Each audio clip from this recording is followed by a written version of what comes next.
అందరికీ నమస్కారం అండి. శాసనసభ నియమావళికి వ్యతిరేకంగా, సభ సాంప్రదాయాలు మర్యాదలకు వ్యతిరేకంగా, అక్కడ ఉన్న నిబంధనలకు వ్యతిరేకంగా కనీసం ఇంకిత జ్ఞానం లేని వ్యక్తి జగన్మోహన్ రెడ్డి గారు. ప్రతిపక్ష నేత హోదా కావాలి అని ఆయన డిమాండ్ చేయడం అనేది ఎంత హాస్యాస్పదమో ఈరోజు గౌరవ సభాపతి గారు ఆయన ఇచ్చిన రూలింగ్లో రాష్ట్ర ప్రజలందరికీ కూడా అర్థమయ్యే విధంగా చాలా చక్కగా తీర్పిచ్చారు. ఆ రూలింగ్తో పాటు జనసేన నుంచి మేము డిమాండ్ చేశాం, ఖచ్చితంగా దీనిపైన ఒక చర్చ జరగాలి, కమిటీ ఆన్ ప్రివిలేజెస్కి ఇది రెఫర్ చేయాలి. ఎందుకంటే సభాపతి గారు హౌస్ కస్టోడియన్, మాకు వచ్చే గౌరవం కానివ్వండి, మాకు వచ్చే మర్యాద కానివ్వండి, సభాపతి స్థానాన్ని గౌరవించుకుంటేనే సభ్యులందరూ కూడా అదే విధంగా వస్తుంది. కానీ జగన్మోహన్ రెడ్డి గారు ప్రజాస్వామ్య పద్ధతికి విరుద్ధంగా నోరు దొరికింది కదా అని ఇష్టం వచ్చినట్టు మాట్లాడుకుంటూ తనకున్న మాధ్యమాల ద్వారా ప్రజల్లో ఒక నెరేటివ్ తీసుకెళ్ళడానికి చేసిన ప్రయత్నాన్ని జనసేన పార్టీ నుంచి మేము ఖండిస్తున్నాం. ప్రత్యేకంగా ఈరోజు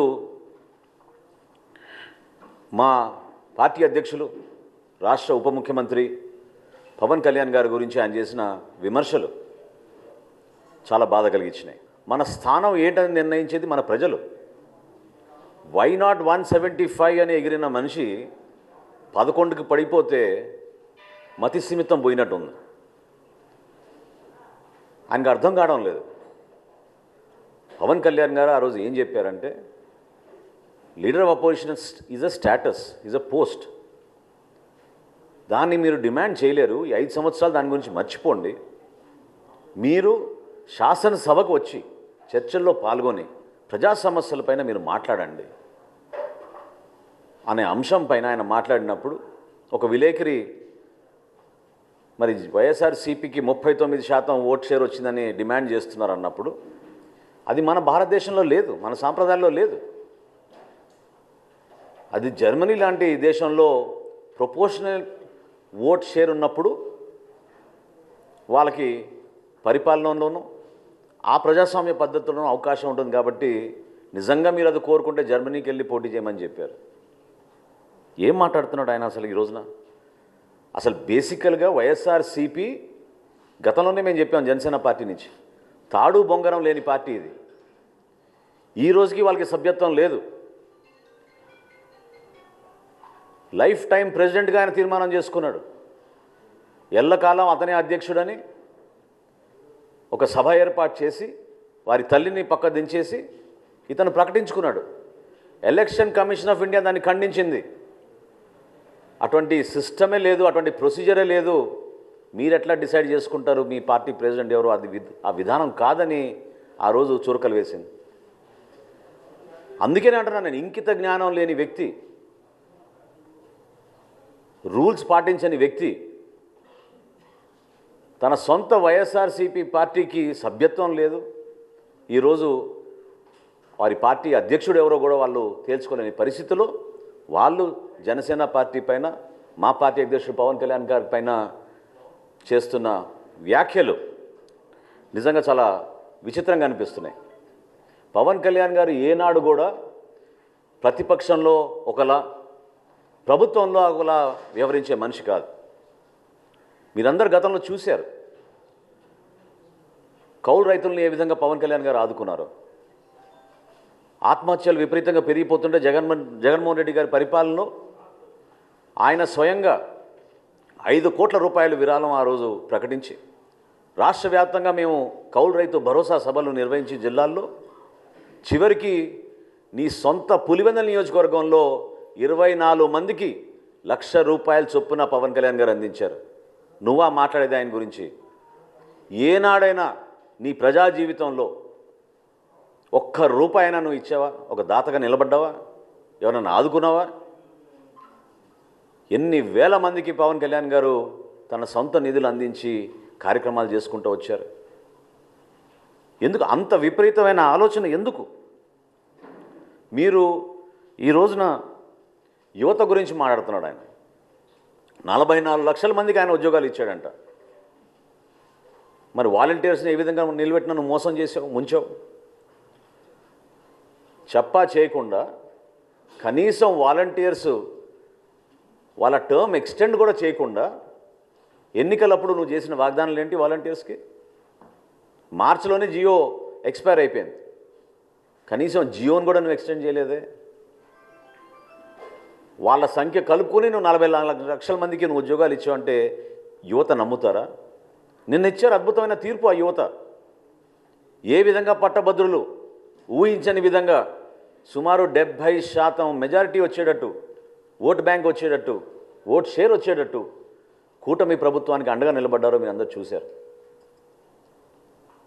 ఒక ఆర్థిక విధ్వంసం సృష్టించిన మనిషి స్వలాభం కోసం, సొంత ఆస్తుల కోసం గతంలో వాళ్ళ తండ్రి గారు ఉన్నప్పుడు కూడా అదే విధంగా ఉపయోగించుకుని తన 5 సంవత్సరాల పరిపాలన కూడా అదే విధంగా చేశారు. అసలు సూపర్ 6 గురించి నీకు మాట్లాడే అర్హత ఏదైనా అడుగుతున్నాను నేను. దీపావళి రోజు ఇచ్చాపురంలో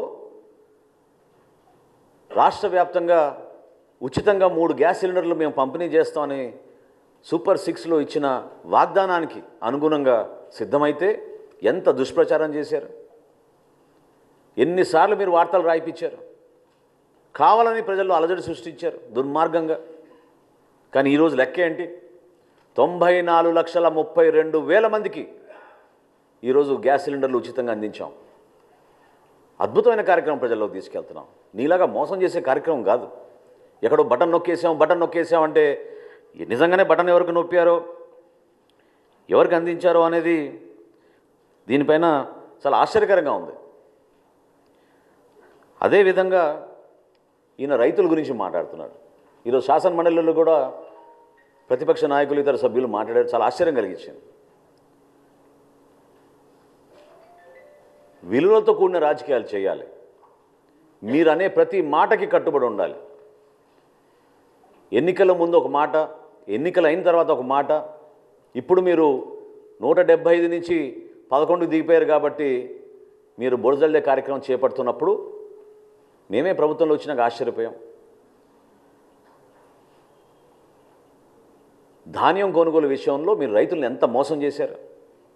కష్టపడి అహర్నిశలు కృషి చేసి రాష్ట్ర ప్రభుత్వం పైన ఒక నమ్మకంతో రైతులు ధాన్యం మీకు అమ్మితే 1,674 కోట్ల రూపాయలు మీరు బాకీలు పెట్టి వెళ్ళిపోయారు. ఇది మోసం కాదా?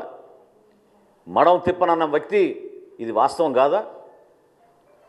గౌరవ ముఖ్యమంత్రి గారు చంద్రబాబు నాయుడు గారు, అదేవిధంగా గౌరవ ఉప ముఖ్యమంత్రి పవన్ కళ్యాణ్ గారు సమర్థించి ఖచ్చితంగా దీనికి మనం ముందు తీసుకెళ్దామని చెప్పి భరోసా ఇచ్చినాక నెల రోజుల్లోనే మా కూటమి ప్రభుత్వం 1,674 కోట్ల రూపాయలు గత ప్రభుత్వం చేసిన బకాయిల్ని మేము రైతులకి తీర్చాం. ధాన్యం కొనుగోలు విషయంలో ఈ రోజున భారతదేశంలో ఎక్కడ జరగని విధంగా ఒక అద్భుతమైన కార్యక్రమం ప్రజల్లో తీసుకెళ్ళాం, రైతాంగాన్ని కాపాడాం. 33,52,000 మెట్రిక్ టన్నుల ధాన్యం ఈ ఖరీఫ్ మాసంలో మేము కొనుగోలు చేశాం. నిన్న సాయంత్రం వరకు 7,772 కోట్ల రూపాయలతోటి ఈ ధాన్యం కొనుగోలు చేశాం. 94.6% 24 గంటల లోపే రైతు ఖాతాల్లోకి జమ చేశాం. అసలు ఊహించగలుగుతారా? మీరు ఎప్పుడైనా ఈ విధంగా నిజాయితీగా పనిచేశారా?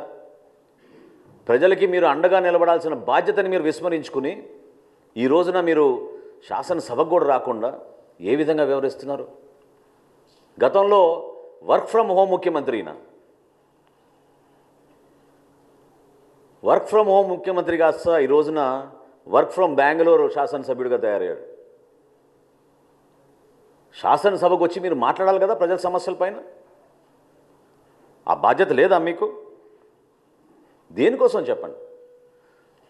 మేము కష్టపడి ఈ రోజున ఆర్థిక ఇబ్బందుల్లో కూడా ప్రతి కార్యక్రమం నెట్టుకుంటూ ప్రజల్లోకి వెళ్తుంటే సివిల్ సప్లైస్ కార్పొరేషనే ఈరోజు 41 కోట్ల రూపాయలు అప్పులు చేసి మీరు వెళ్ళిపోయారు. ఏ విధంగా మీరు ఈ ఆర్థిక వ్యవస్థని ఇంత దుర్మార్గంగా ఇబ్బంది పెట్టారో ప్రజలందరూ కూడా చూశారు. కూటమి ప్రభుత్వం నుంచి మేము మాటిస్తున్నాం, వచ్చే 2 నెలల్లోనే 100% మా సూపర్ 6లో మేము ఇచ్చిన వాగ్దానాలు నిలబెట్టుకుంటాం. మేము అందించాల్సిన సహాయం, భరోసా ఎక్కడ కూడా పొరపాటు చేయం. ముఖ్యమంత్రి గారు, గౌరవ ఉప ముఖ్యమంత్రి గారు పదే పదే చెప్తూ వస్తున్నారు, అన్నదాత సుఖీభవ అనే కార్యక్రమం ఖచ్చితంగా మేము రైతులను ఆదుకుంటాం. అదేవిధంగా తల్లికి వందనం, బిడ్డల్ని చదివించుకునే కార్యక్రమం, ఎంతమంది బిడ్డలున్నా సరే ఒక కుటుంబంలో వాళ్ళందరికీ కూడా 15,000 చొప్పున ఇస్తామని చెప్పి చాలా స్పష్టంగా దానికి బడ్జెట్ కేటాయింపులు కూడా చేసి మేము సిద్ధంగా ఉన్నాం. ప్రజలందరూ కూడా రోడ్లు ఏంటి మహాప్రభు అని బతిమలాడుకుంటే మీ ప్రభుత్వంలో గుంతలు కూడా పూడ్చలేదు మీరు. ఋషికొండ ప్యాలెస్కి మాత్రం 500 కోట్లు ఖర్చు పెట్టారు. శాశ్వతంగా ముఖ్యమంత్రి అయిపోతా అనుకున్నాడు. సముద్ర తీరాన ఒక అద్భుతమైన కట్టడిలో ఆయన అక్కడ నిలబడి ప్యాలెస్ లాగా దాన్ని తయారు చేసుకుని పర్మనెంట్గా ఇక్కడ ఉండిపోతామని ఒక పిచ్చి భ్రమలో చేసిన కార్యక్రమాన్ని ఎంత నష్టం కలిగించిందో రాష్ట్రానికి ఈరోజు మనం చూస్తున్నాం. పర్యాటక రంగానికే నష్టం కలిగించింది. నిధులన్నీ కూడా దారి మరలించారు. వందల సంఖ్యలో సలహాదారులను పెట్టుకున్నారు. దాదాపు 680 కోట్ల రూపాయలు సలహాదారుల పైన ఖర్చు పెట్టారు. సలహాదారుడు ముఖ్యమైన సలహాదారుడికి దాదాపు 160 కోట్లు ఖర్చు పెట్టారు ఆయనకి.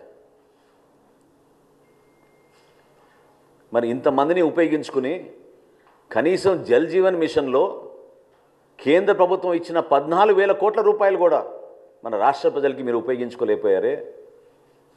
ఇంతకన్నా మోసం ఏమైనా ఉంటుందా? పరిపాలన చేతకాక దద్దమ్మల్లాగా మీరు కూర్చుని మీరు కలిగించిన నష్టం ఈ రాష్ట్రానికి పూడ్చడానికి చాలా సమయం పడుతోంది. అనేక ఇబ్బందుల్లో ఉన్నాం. అర్థం కాని పరిస్థితుల్లో కూడా కష్టకాలంలో మేము ప్రజల్ని ఆదుకోవడానికి మేము ముందుకు తీసుకెళ్తున్నాం. నోరు ఉంది కదా అని నేను దాకా అన్నట్టు వర్క్ ఫ్రమ్ బెంగళూరు ఎమ్మెల్యే అయినా, జనరల్గా శాసనసభ్యులు అసెంబ్లీ అయిపోయిన తర్వాత వాళ్ళ నియోజకవర్గాలకు వెళ్ళి పనిచేసుకుంటారు, ప్రజలకి అందుబాటులో ఉంటారు. ఈయన మాత్రం శాసనసభకి రాడు, బెంగళూరుకి మాత్రం తరచుగా వెళ్ళిపోతూ ఉంటారు. ఏ విధంగా మీరు ప్రజా సమస్యలపైన మీరు నిలబడతారు చెప్పండి? ప్రజలు మీకు ఒక శాసనసభ్యుడిగా మిమ్మల్ని ఎన్నుకున్నారు కదా, దాన్ని మీరు గౌరవించాలి కదా, నిలబడాలి కదా. ఇవన్నీ విస్మరించి కేవలం ఇట్లా ప్రెస్ మీట్లు పెట్టి మీ క్రిమినల్ మైండ్, అంటే నేను అనేది ఈరోజు పవన్ కళ్యాణ్ గారిని ప్రత్యేకంగా టార్గెట్ చేయాల్సిన అవసరం దేనికోసం వచ్చిందంటే తన రాజకీయ ప్రస్థానంలో ఈ విధంగా ఆయన ముందుకెళ్తూ ఉంటాడు. ఒక క్రిమినల్ మైండ్. మేము కూడా అనొచ్చు కదా, నువ్వు కోడి కత్తికి ఎక్కువ గొడ్డలికి తక్కువ అని. ఏ విధంగా బాబాయ్ హత్య జరిగిందో అందరికీ తెలుసు కదా. ఇది పద్ధత? ప్రజాస్వామ్యంలో మీరందరూ కూడా ప్రత్యేకంగా ఒక పద్ధతి ప్రకారంగా మాట్లాడుకోవడం అలవాటు చేసుకోవాలి. గౌరవ ముఖ్యమంత్రి గారిని, ఆయనకున్న అనుభవం, ఆయనకున్న పరిచయాలు, ఈరోజు భారతదేశంలో ఆయన కష్టపడి జాతికి అంకితం చేసిన అమరావతిని, పోలవరంని, విశాఖపట్నం స్టీల్ ప్లాంట్ని పూర్తిగా మీరు విధ్వంసం పాలు చేస్తే ఏ విధంగా కేంద్రానికి వెళ్ళి అక్కడ ఉన్న భారతీయ జనతా పార్టీ నాయకుల్ని, నరేంద్ర మోడీ గారిని, ఇతర నాయకుల్ని, ఆయన పవన్ కళ్యాణ్ గారు కలిసి రాష్ట్రాన్ని నిధులు తీసుకొస్తున్నారు. కలిసి పనిచేయాల్సిన సందర్భం కాదా ఇదని నేను అడుగుతున్నాను జగన్మోహన్ రెడ్డి గారిని. మీలో ఏమైనా ఇంకిత జ్ఞానం ఉంటే రాష్ట్ర ప్రజల పక్షాన్ని నిలబడండి. అభివృద్ధి కార్యక్రమాల్లో మీరు పాలు పంచుకోండి. సంక్షేమ కార్యక్రమాలు ఎక్కడైనా పొరపాటు జరుగుతుంటే ప్రభుత్వం దృష్టికి తీసుకురండి. ఎన్నికలు ఇంకా చాలా దూరంగా ఉన్నాయి మనకి. ప్రజలు మన ఎన్నుకుంది 5 సంవత్సరాల పరిపాలన అందించమని.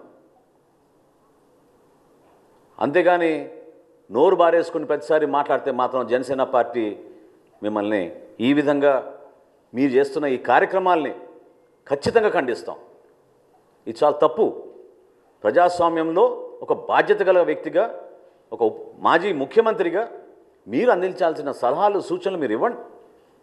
వ్యక్తిగత విమర్శలకి, కించపరిచే విధంగా, దానివల్ల మీకు ఏదో ఓట్లు పడిపోతాయి అనుకుంటే మాత్రం నిన్నటి ఎన్నికలే మీకు దానికి నిదర్శనం.